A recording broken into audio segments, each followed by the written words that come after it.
More breaking news confusion this morning at a crash scene. Police say a man's head was injured so badly they thought he was shot. Doctors then figured out that wasn't the case.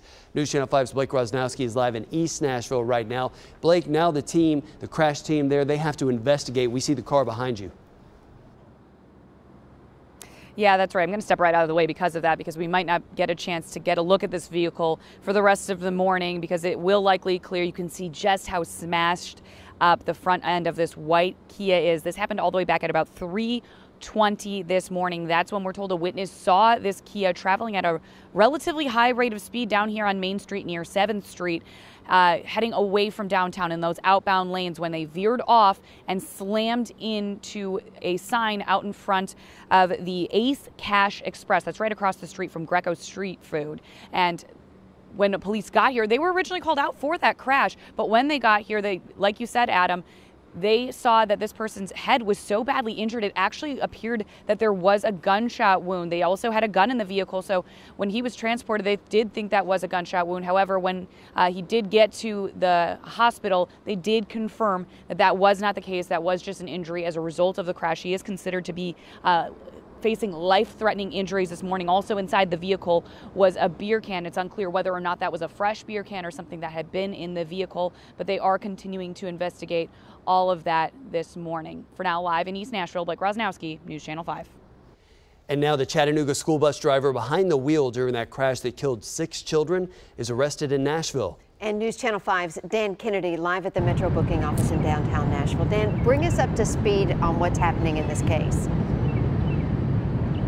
I can tell you that Jonathan Walker was already in trouble in Chattanooga. Now he is in big trouble in Nashville as well. In fact, he spent the night behind bars charged with statutory rape. We have exclusive video of Walker being led there last night into handcuffs after police say he admitted to them that on 5 different occasions in recent months, he's had sex with a 14-year-old girl. He said it was consensual sex, but nonetheless, under the law, that is not allowed. He is 25, remember. That is an 11-year difference right there. He is now being jailed on a $350,000 bond in relation to that statutory rape charge. Walker, you may remember his name, was convicted in March for the 2016 Chattanooga bus crash that killed 6 students. He was recently sentenced to 4 years in prison, but he is out right now because he and his attorney are currently appealing that sentence to higher court.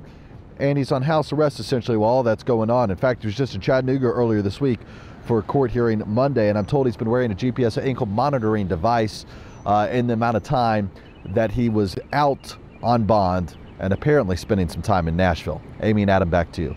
And so leading to that, do we know why he would have been in Nashville in the first place?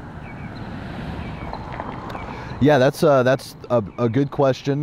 His permanent address is listed in Chattanooga, but apparently he was staying with this 14-year-old girl's family for the last several months, and that's apparently how he met this 14-year-old.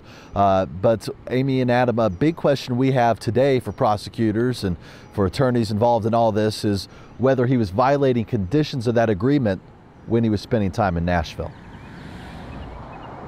All right, thank you so much, Dan Kennedy. Millions of families living in public housing will have to pay more for rent if a proposal by President Trump's administration passes. News Channel 5's Brandon Marshall spoke with a mother about what this could mean for her and her family. It's a conversation we've been having for years. Living in Nashville is not cheap.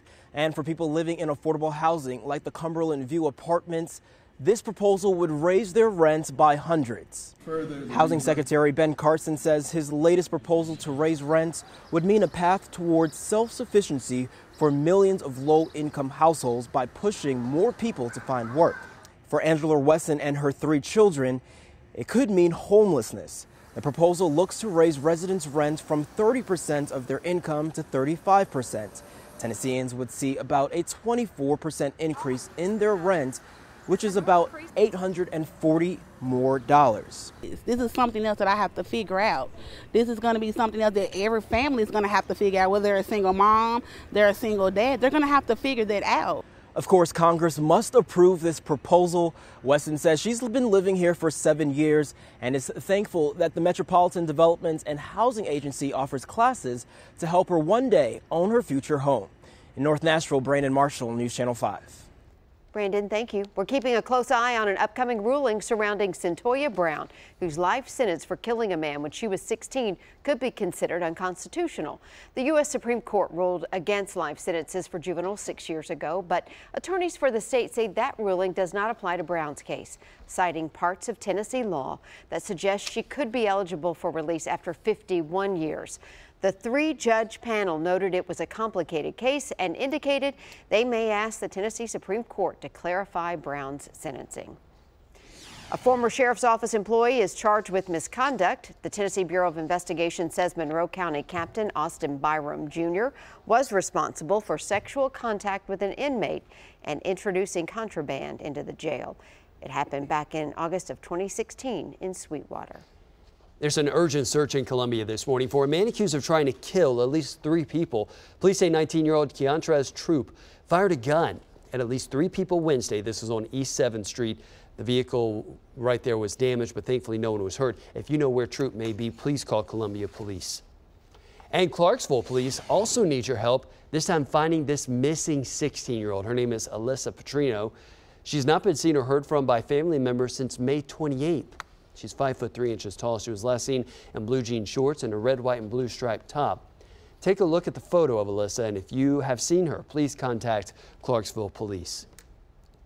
A substitute budget released about 2 weeks before Mayor David Briley's proposed plan goes into effect. Yeah, this is coming to us from the Tennessean, reporting that the Budget and Finance Committee chairman or chairwoman, Taneka Vercher, proposed several new cuts in her updated version. So here they are.